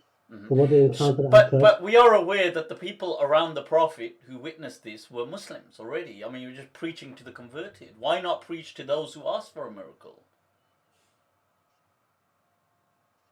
Because what's the point of, these companions have already endured so much hardship, they're prepared to fight battles, go to the death. Many of them are die-hard believers of the faith, of people of faith. I mean, it's nice that God decides to, if according to this interpretation, break the laws of nature just for them. But remind me again the context of the hadith in which it's alleged that the sun was the moon was split in two. I mean, wasn't it in confrontation with the with the kuffar? Right. No. So in this sense, I think.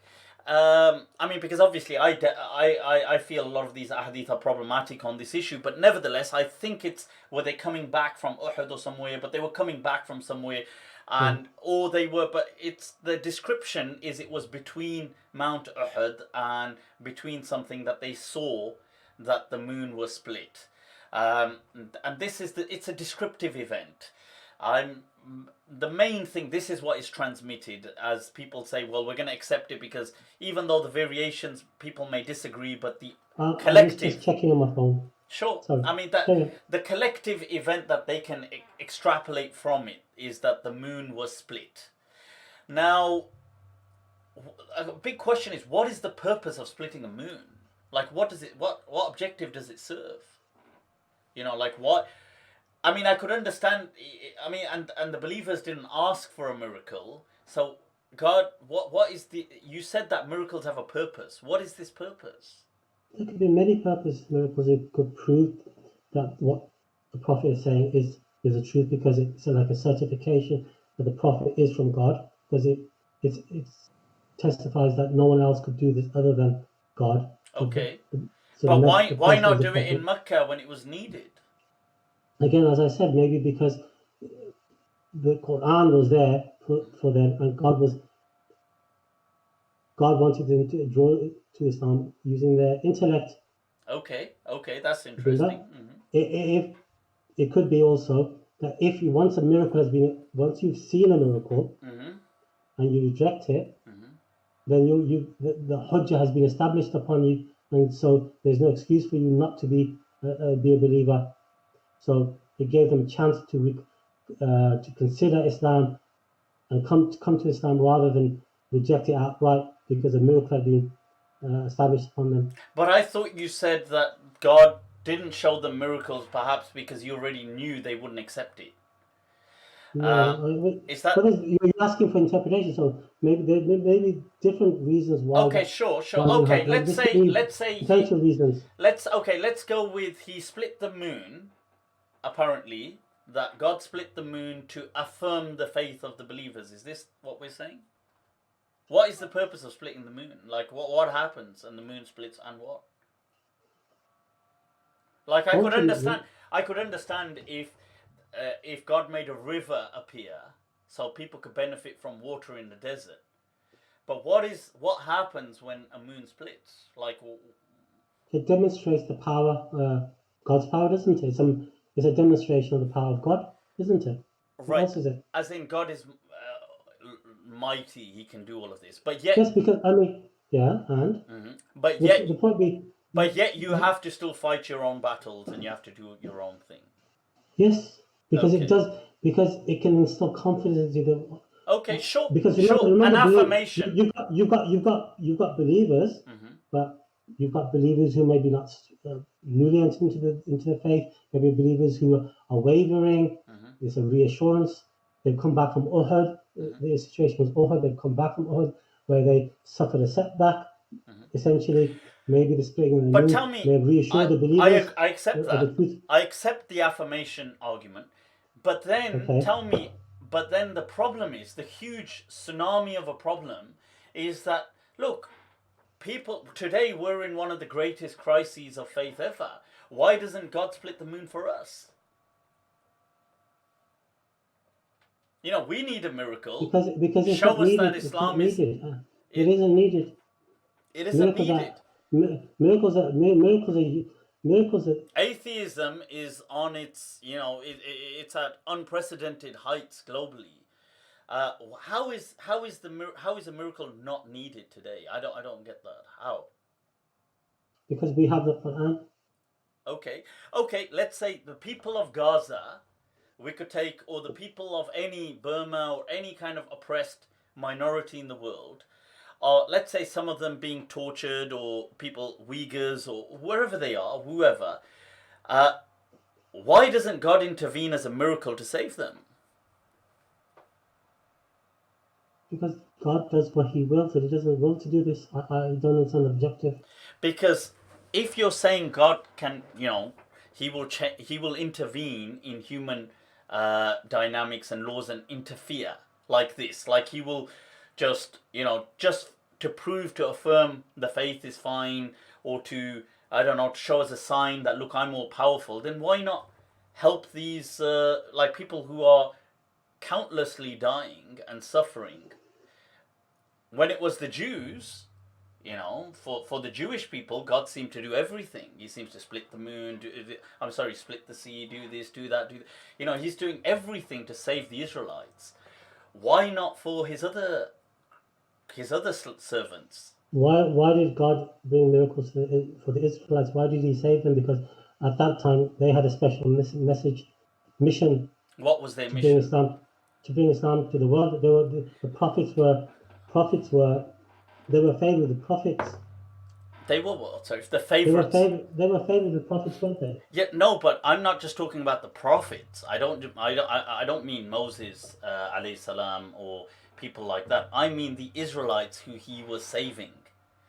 So Moses himself, if God just wanted to save Moses, Musa alayhi salam, then Musa alayhi salam could have easily been saved. I mean, he already was from, he had a very aristocratic upbringing. He had contacts, connections. He could have, if it was just about saving Musa alayhi salam, but it was about taking the children of Israel to the lost kingdom, returning them to the kingdom of Judea and setting up the kingdom of God on earth. This is the whole thing. This was the mission. I mean, Moses alayhi salam dies en route trying to fulfill this mission for the children of Israel. Now, why for them, God can do, He's doing all of these things, He's constantly intervening, if they want this, they want that. But today, when Muslims are suffering, or other human beings are suffering, God is clearly, doesn't seem to, there's no miracle happening today, no food coming down from heaven for the starving people today. Because the miracles occur when there are prophets. There are no more prophets, are there? Oh, right, so it can only happen, but then that's binding God. I thought you said God doesn't need, what's the... Yes, but the miracles accompany a messenger. That's what, it's not that God needs a prophet to be there, but miracles accompany a messenger. At the start of His messengership. But then you said when it was with the Prophet Muhammad sallallahu alaihi wasallam in Mecca, God just didn't do any miracles. He didn't... Well, I mean, that's what you're saying. That's what you're saying. No, but there was no miracle in Mecca. What was the miracle of Mecca? Perhaps it wasn't. Perhaps it was to show the Muslims that you have to be show fortitude. To they were in Makkah for how long? 13 years. So yeah, but the So Prophet sallallahu alaihi wasallam was going through the most difficult of times. and in that difficult time, that's when patience and fortitude was being developed amongst the believers there. Sure, but if it was the favorite children of God, the But Israelites. how long were they in the desert? How long were they being oppressed by the Egyptians? It wasn't as if God had set miracles to them on tap, and they were just led a free and easy life. So doesn't this just defeat the whole purpose of miracles then? I mean, if we're going to believe it like that. You see, if you give miracles naturalistic explanations, then it doesn't seem, well, okay, it's not like these were within laws of nature anyway. That people were, it wasn't, if you take manna and salwa and all these things to be natural things, if you take things like the parting of the sea to have been a natural event, as it's been explained as well by many biblical scholars, or if you take, let's say, the splitting of the moon to be a natural perceptible event, or you take these things, at least then it goes to show, well, this is, it's, I get the fact that in a story sense it sounds like that, but in the real world, it was natural. Don't you feel that reinforces, it helps people's faith today? How does it reinforce people's faith that in the Quran you've got stories, essentially, God jazzing up the Quran to make it more interesting, as you were saying, OG. You said that these miracles occur in stories, and it needs to be more dramatic. Yeah, so you're sort of saying Allah subhanahu wa ta'ala is sort of, making it. No, it's not that he's making. You see, the nature.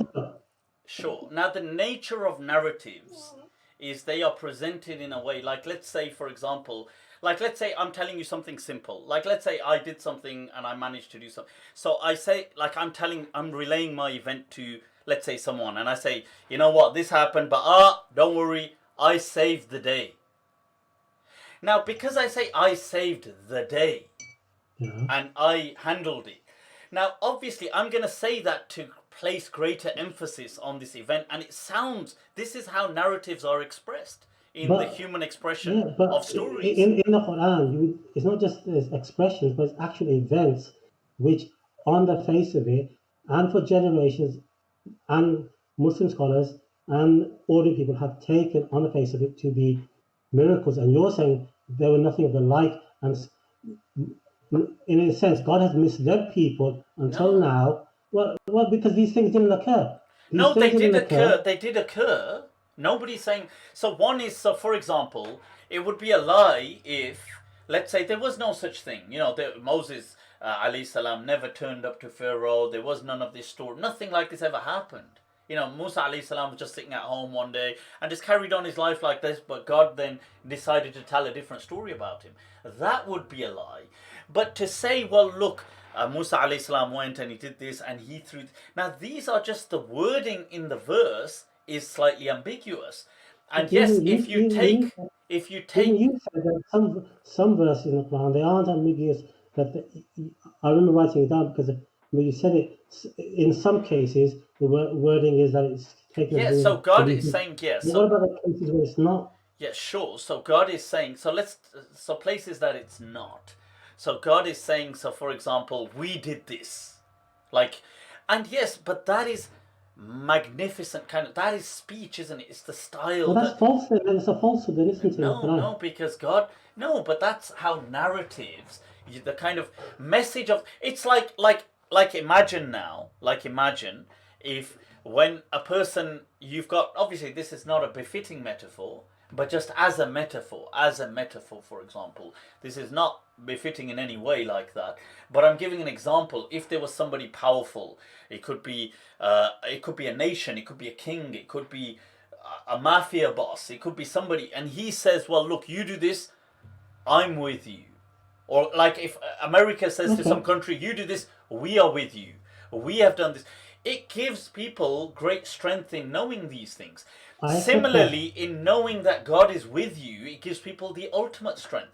So this narrative in saying, and we did this, does it mean like when God says, look, and we made crops grow from the earth, but we know that God has a mechanism, you know, he sends down rain, that. he Okay, does I this. understand that, Sure. Mufti, but you have specific examples where God says, relates details of events that occurred in the same language as he details other historical events. So, for instance, you've got the idea of the man with the donkey and the donkey being brought back. He's being brought back to life after 100 years.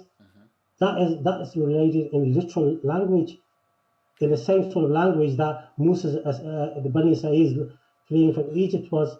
You see, There's but no way of looking at the text saying, yeah. "Oh, well, that's a story just to illustrate the magnificence You see, and power but of God." if this was addressing a people, see, much of the Madani surahs like this address a people that may have either been the Jewish people or people who were in contact with the Jewish people and the biblical kind of stories that they had. Now, this O kalladhi marra, oh, like as though the person who passed through a valley ala qaryatin, and you have in the Old Testament the valley of the bones. If you But read that in Ezekiel, I believe it's Ezekiel, it mentions it was a vision. And those people would have known that. Because the Valley of the Bones story in the Bible is not a literal story. It's about a vision that this person has. And it's very similar to that bit that's being transmitted in this surah about Okal, and it is as though, and it begins with kaf, and as though the one who the one passes through a marra ala qaryatin, passes by a settlement and so on and so forth, and sees it desolate. So I accept that, look, for common preaching purposes, you would never, like, the other way of preaching flies. I get that, because common people like stories. This is what, one of the purposes of stories is you can take morals so from it could them. be. Would you say then, if these are just stories, would this? Why No, not say no, no. that the story? I'm not saying they're just stories. You see, now that's. I'm not saying just. These are stories, but they're not just stories. They are stories which are there for you to take a lesson. The lesson was not the kind of science involved at the time. It was not about, like, well, was this. It was not about trying to teach you biology or physics or chemistry. It was about trying to say, look, there were a people before you, and especially addressing the Jewish people on many occasions who already had this in their kind of history, in saying, look, were your ancestors not already helped? Was God not already with you? Why are you turning away from this message? This was and I suppose the message for believers, that God is with you. Look at this story, take kind of inspiration from it. So taking But inspiration is awesome, but taking kind of like scientific data from it, I feel, is like not what the purpose of the story was. it's not. It's not the purpose, but you're denying the truth value of that story in literal terms because of other reasons. Even though the wording of the ayah don't permit you to do that. Right. You're saying this event is like the event of the man who was resurrected after 100 years. So is like that event, but that event was real. There's nothing in the text that says that event wasn't real. Okay, the Jews may have in their literature, in the Torah, that it was a vision, but in the Quran it's depicted as a real event, not as a vision. You see, now that is by the no that, but right. I was just bringing up the reference just to be sure. It is Yeah. Ezekiel. Yeah, it is. Now the vision of the valley of dry bones is a prophecy in chapter 37 in the book of Ezekiel. And in his vision, the prophet sees himself standing in the valley full of dry human bones and so on. It goes on about whilst he passes through this valley, what he sees and so on. Now, my point is that, you see, if the Quran is referring to, it is addressing the Israelites often by extension, because they seem to be the scholarly class of the time. It makes sense that they would have understood this reference to the book of Ezekiel and things like this. They would have probably understood that, because they, it's like if somebody today is addressing people and Muslims are in the background as well, and they start saying things like Musa alayhi salam, like Muslims would know, or they say, what about the one who was saved from the flood? And Muslims would have a frame of reference. Other people would as well, but I'm just giving an example.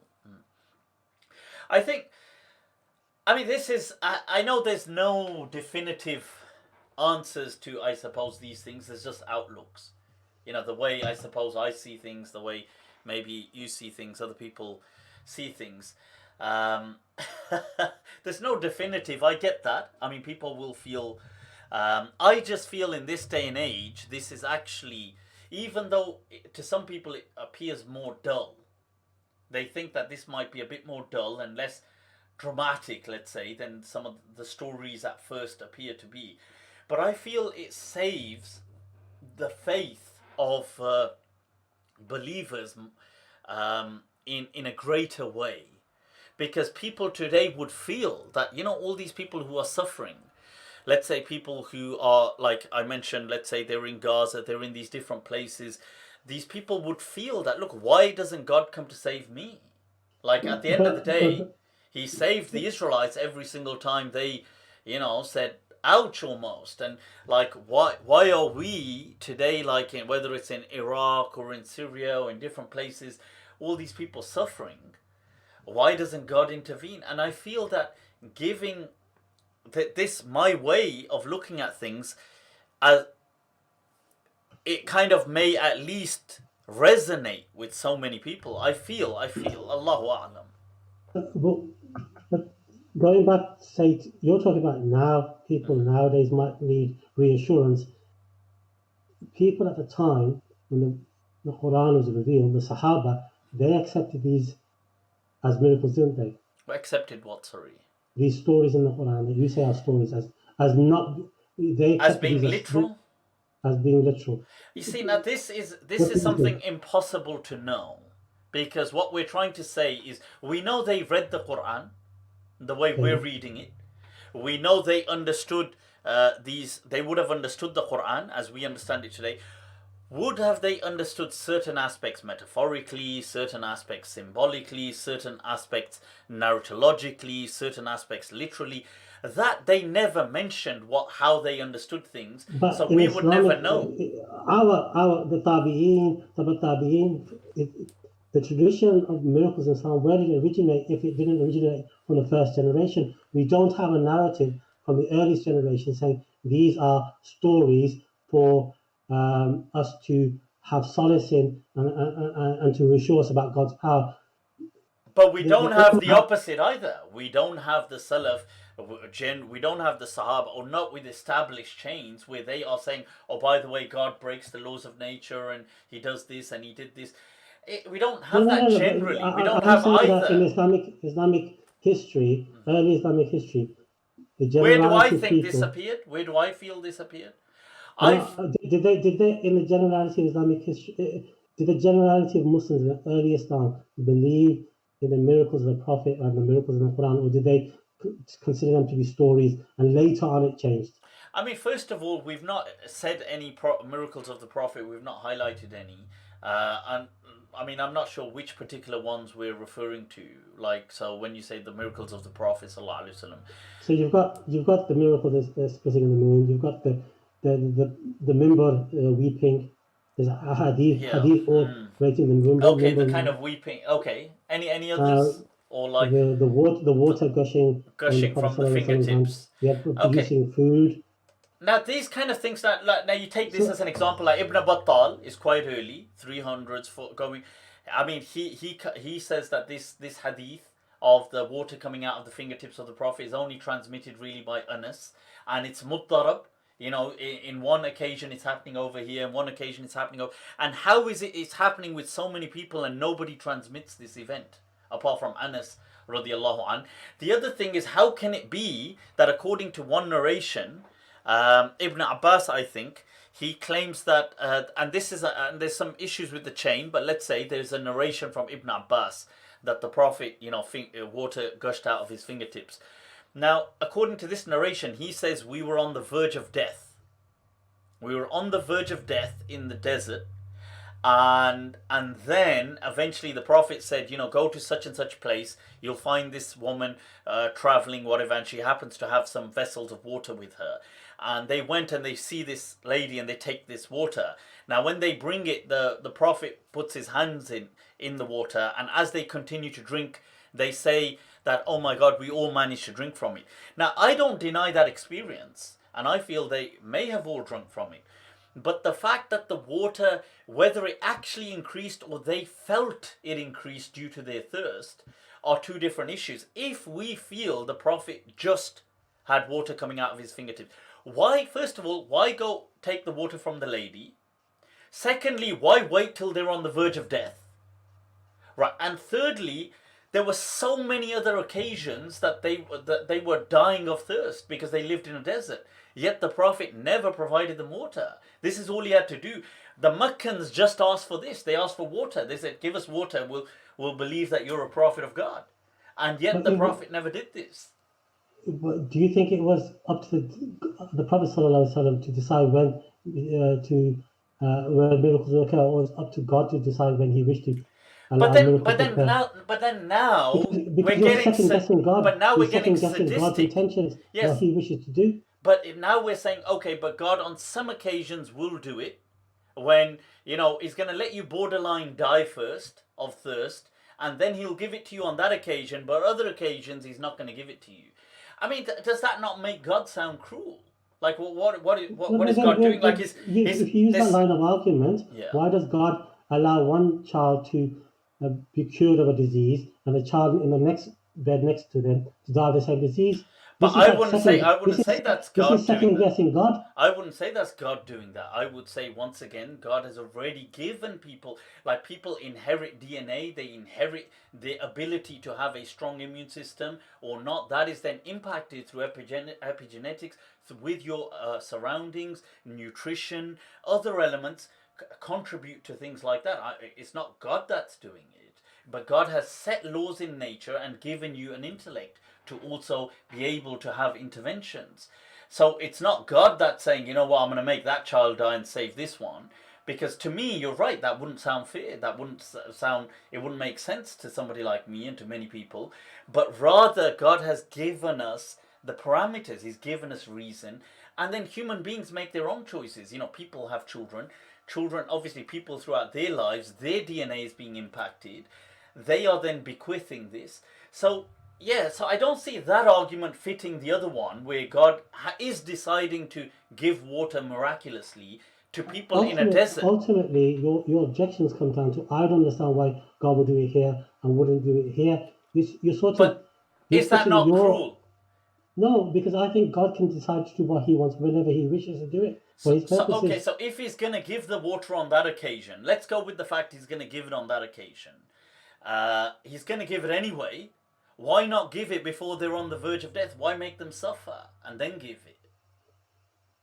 For his reasons. You're asking us to judge God's intentions in the world. But you're saying God is asking us to believe in him.